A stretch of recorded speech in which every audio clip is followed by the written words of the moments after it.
ও আসুন শিবানী মা। নমস্কার গুরুদেব।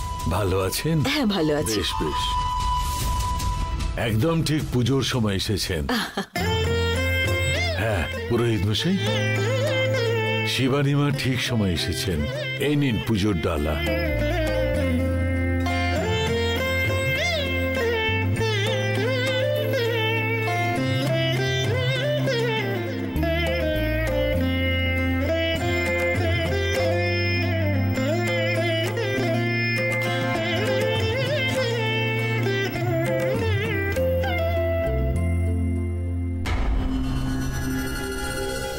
বাড়িতে সবাই ভালো আছে তো মা?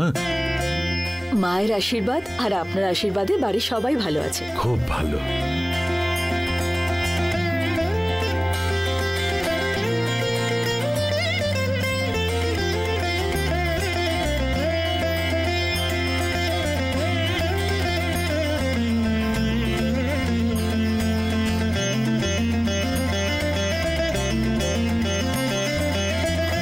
सर्वमंगल मंगल्ये शिवे सर्वार्थ साधिके शरण्ये त्र्यंबके गौरी नारायणे नमस्ते।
পড়বে না?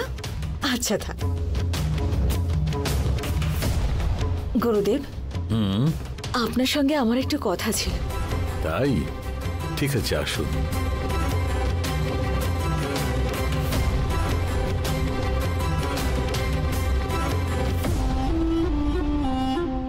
আসুন, বসুন।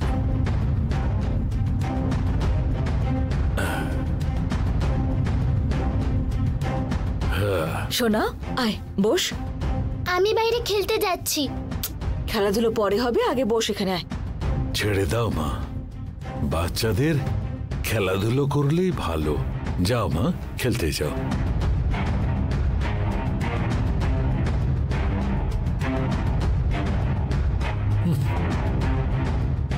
হ্যাঁ বলুন মা, কি বিষয়? গুরুদেব, আমরা ফার্ম হাউস থেকে ফেরার পরে আমাদের সঙ্গে কি কি ঘটছে আপনি খুব ভালো করে জানেন। আপনি ঘটে যে অভিষেকের জল দিয়েছিলেন, আমার মেয়ে ঘটে সেই জলটা ফেলে দেয়। কেন ফেললো জিজ্ঞেস করাতে ও আমাকে একটা অদ্ভুত কারণও বলল। তখন আমার ঠিক মনে হওয়াতে আমি আর কিছু বলিনি, কিন্তু আমি যাদের সঙ্গে কথা বলতে বারণ করছি ও তাদের সঙ্গে গিয়েই কথা বলছে। ভীষণ জেদ করতে শুরু করেছে ও। যত দিন যাচ্ছে ওর স্বভাব কেমন যেন বদলে যাচ্ছে গুরুদেব।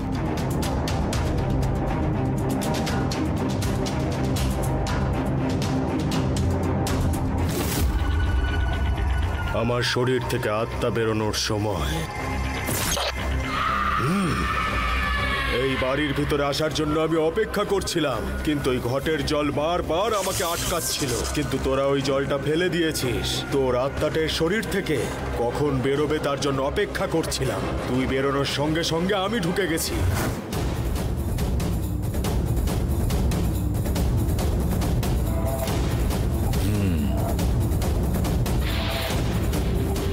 যে মানুষটাকে আমি আমার মায়ের স্থান দিয়েছি তাকেও কাজের লোক বলে ডেকে অসম্মান করছে, কথায় কথায় ছোট করছে।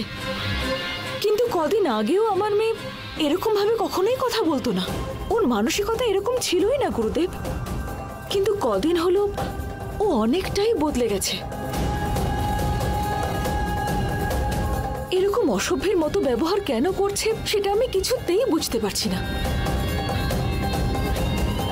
এইসব নিয়ে একটু চিন্তায় আছি বলে আজ আপনার সঙ্গে কথা বলতে আসলাম।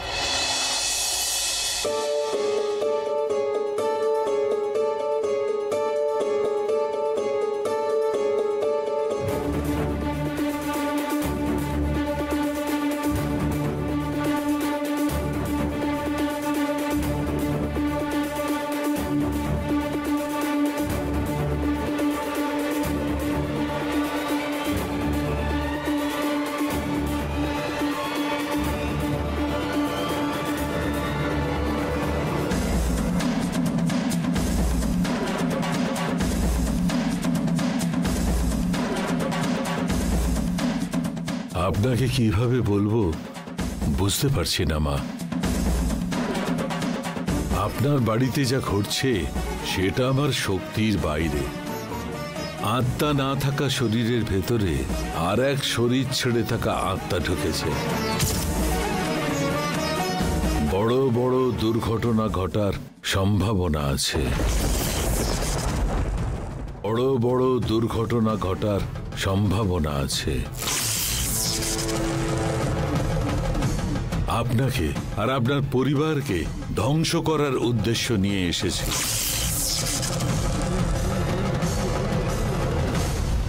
এটা আটকানোর শক্তি বা এটার উপায় বলার জ্ঞান এ দুটোর কোনোটাই আমার নেই। ওই মাই তোমাদের রক্ষা করতে পারবেন। তোমাদের ভক্তি, মনের নিষ্ঠা, আরো ভালো গুণ তোমাদের অবশ্যই রক্ষা করবে, কিন্তু তোমার শত্রুদের ভগবানকে নিষ্ক্রিয় করার ক্ষমতা আছে। ওদের ন্যায় নীতি সবকিছু আইনের চৌকাঠের মধ্যে পড়ে না। ঠিক আছে গুরুদেব, যে বিষয়গুলো আমাদের হাতের বাইরে সেগুলো নিয়ে চিন্তা করে কোনো লাভ নেই। আমাদের রক্ষা করা বা মৃত্যু দেওয়া সবকিছু কেবলমাত্র মায়ের হাতেই রয়েছে।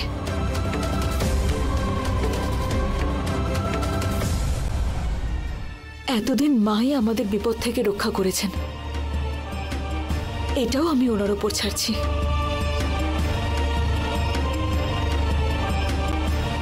উনি যা করবেন আমি সবকিছুই হাসি মুখে মেনে নিতে রাজি আছি।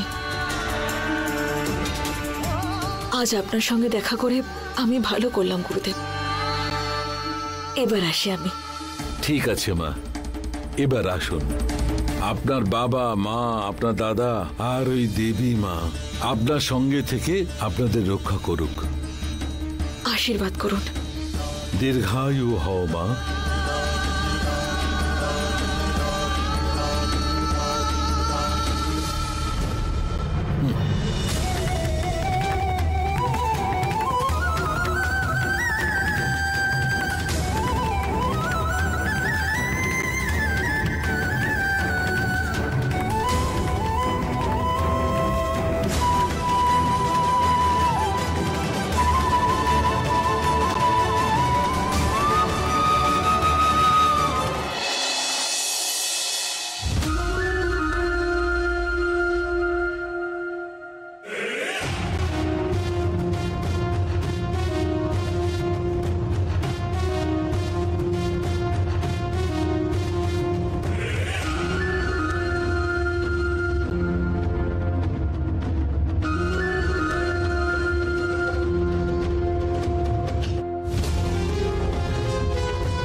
কি হলো বাবা?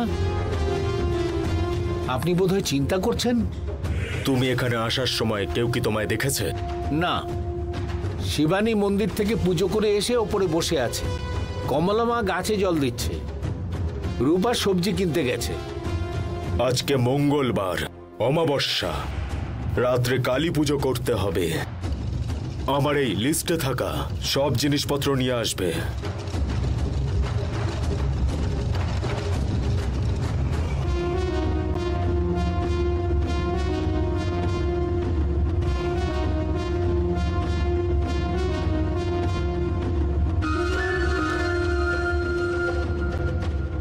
বাবা, কালী তো ভীষণ উগ্র দেবী, তাকে বাড়িতে রেখে পুজো করা যায়? কালী মানে হচ্ছে করুণা। ভক্তদের কাছে উনি কোনোদিনও উগ্র হয়ে থাকেন না। এই বাড়ির সবাই কালী ঠাকুরকে যদি মানে তবেই এখানে কালী পুজো করা সম্ভব হবে। মা কালী অনেকটা আগুনের মতো, ওনাকে ভালোর জন্যও পুজো করা হয়, আবার খারাপের জন্যও কিন্তু পুজো করা হয়। খারাপের জন্য আমরা পুজো করলে আমাদেরই কিন্তু খারাপ হবে। সাধারণভাবে পুজোটা করলে হবে না, বড় করে করতে হবে। কালী পুজোর অনেক নিয়ম আছে, সেই সব নিয়ম মানতে হবে।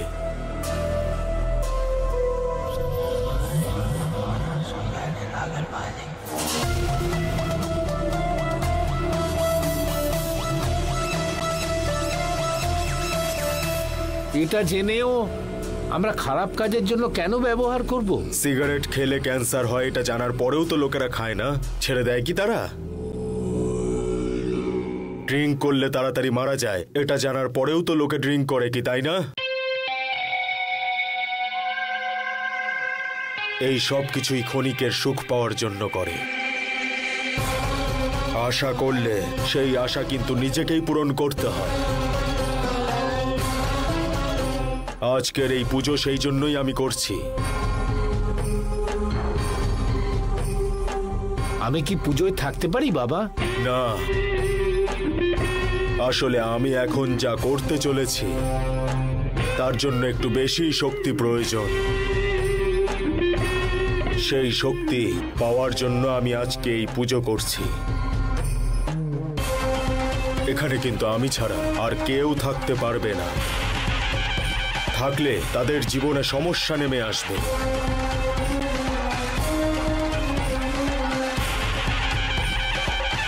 বাড়িতে এত লোক থাকা সত্ত্বেও ওদের কাছে গোপন করে কি করে পুজো করবেন? সকলে ঘুমিয়ে পড়ার পরেই আমি আমার পুজো শুরু করব। তখন যদি কেউ আসে সেটা তখন আমি বুঝে নেব। তুমি শুধু আমি যে পুজোর জিনিসগুলো আনতে বলেছি সেগুলো নিয়ে এসো।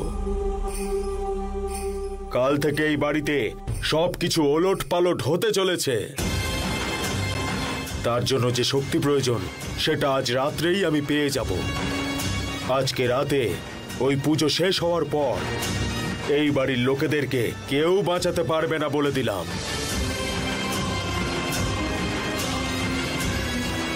ঠিক আছে বাবা, পুজোর জিনিস আনার ব্যবস্থা করছি। আমি আসছি।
এত রাত্রে ও আবার কি পুজো করছে?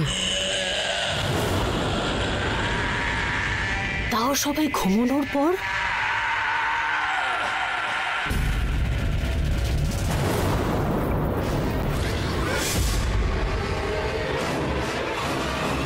দুর্গাকে দেখছি রোজ এইভাবে পুজো করছে। কি মন্ত্র পড়ছে এটা? ও নিশ্চয়ই কিছু এখানে ঘটাচ্ছে। এটা মুখে কাউকে বললে কেউ বিশ্বাসই করবে না। হ্যাঁ,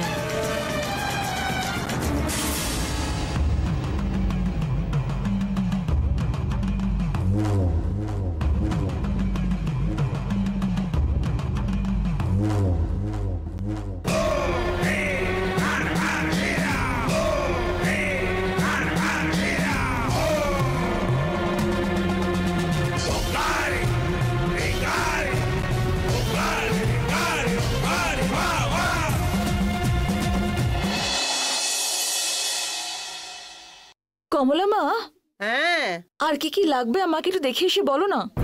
দিদি, এইসব রূপা দেখাশুনো করে। এই তো এসেছে, ওকে জিজ্ঞেস করো। আমি কাপড় শুকোতে দিই গিয়ে। হ্যাঁ রূপা, সবকিছু এত কম কম করে কেন এনেছো? আর একটু বেশি করে আনতে পারতে। বেশি আনলে নষ্ট হবে যে দিদি। ঠিক আছে, আমি একটা লিস্ট করে দিয়েছি, যদি আরো কিছু মনে হয় লাগবে তাহলে অ্যাড করে দিও। ঝর্দি, 1 মিনিট, তোমার সঙ্গে কিছু কথা বলার কি আছে। ব্যাপারে রূপা? ঝর্দি, এই ফটোগুলো দেখো।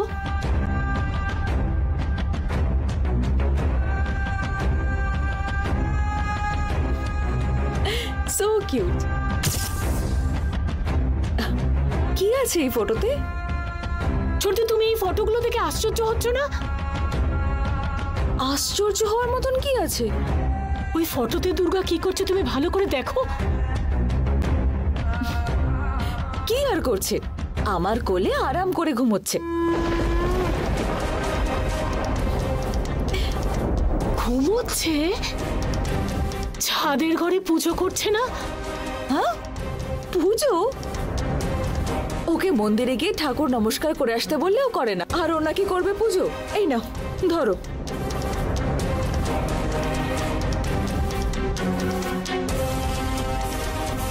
ঝর্দি, পুজোর ছবি আছে, তুমি ঠিক করে দেখো।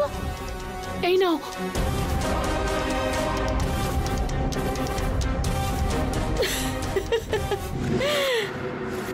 রূপা, কি হয়েছে নাকি তোমার?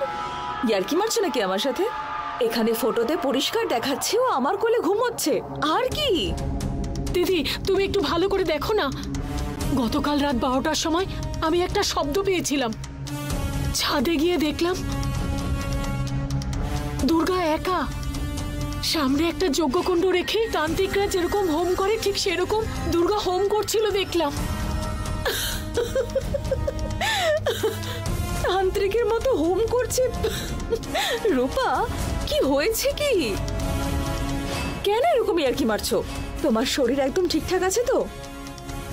আরে, দুর্গার ব্যবহার ইদানিং বদলেছে, আমি বুঝতে পারছি। তুমি হয়তো রাতে এসব ভেবে ঘুমিয়েছো, আর দুঃস্বপ্ন দেখে আমার কাছে এখন এসেছো এই সমস্ত আজগুবি গল্প শোনাতে। তাহলে আমি এই ফটো কখন নিলাম? আমি আর দুর্গা ঘুমিয়ে থাকার সময়। রূপা, এই ফটোতে দুর্গা আমার কোলে ঘুমোচ্ছে, ব্যাস, আর কিছু নেই। না দিদি, আমি রাত্রেবেলা ওকে হোম করতে দেখেছি। আমি যখন দেখছি তখন দেখছি হোম করছে, তুমি যখন দেখছো দেখা যাচ্ছে যে ঘুমোচ্ছে। এটা কি করে সম্ভব? আমি কিচ্ছু বুঝতে পারছি না। রূপা প্লিজ, তুমি দুর্গার ব্যাপারে অনেক বেশি ভাবছো। ও ঠিক হয়ে যাবে, সবকিছু ঠিক হয়ে যাবে, এত ভাবার কোনো প্রয়োজন নেই। এই নাও ফোনটা ধরো। লিস্টে আমি সবকিছু লিখে দিয়েছি, যদি মনে হয় আর কিছু লাগবে তাহলে অ্যাড করে দিও। ছোট দি, রূপা প্লিজ। বাবা, এই যেটা নাও আর ড্রাইভারের হাতে দাও, কিছু লাগলে তুমি নিজে অ্যাড করবে। ছোট দি, কি হচ্ছে কিছুই বুঝছি না। আমি একটা ছবি দেখছি, দিদি আরেকটা ছবি দেখছে। হে ভগবান, কি হচ্ছে বুঝতে পারছি না।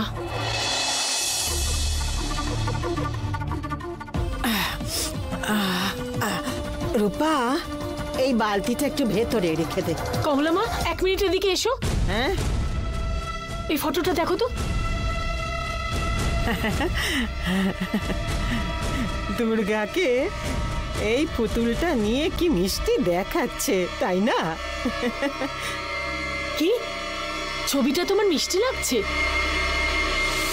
মনে হচ্ছে তোমার মাথা খারাপ হয়ে গেছে। দুর্গার এই ফটোটা আমি পিছন দিক থেকে তুলেছি, তুমি কি করে মুখ দেখতে পাচ্ছ? তোর মাথাটা খারাপ হয়ে গেছে। ফটো কি কখনো চেঞ্জ হয়? দেখ কি সুন্দর লাগছে, পুতুলটাকে নিয়ে ভারী মিষ্টি দেখাচ্ছে। হে ভগবান, কমলামা, আমাদের দুর্গা এখানে হোম করছে।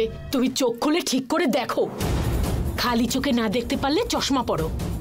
বয়স হয়ে গেছে, মনে হচ্ছে তোমার চোখটাও গেছে। তোর চোখটাই কিন্তু গেছে। কি?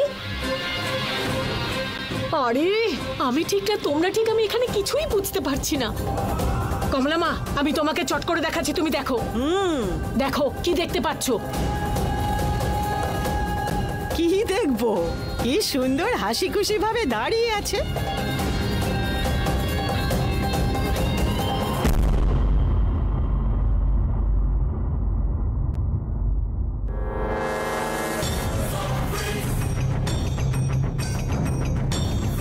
কমলামা, আমাকে কিন্তু ওইখানে বোকা বানাচ্ছে। খুঁজে বার করবই। এই রূপা কি করতে পারে তুমি দেখে হায় নিও। ভগবান, বালতিটা তখন থেকে পড়ে আছে। যা বালতিটা রেখে কাজ কর।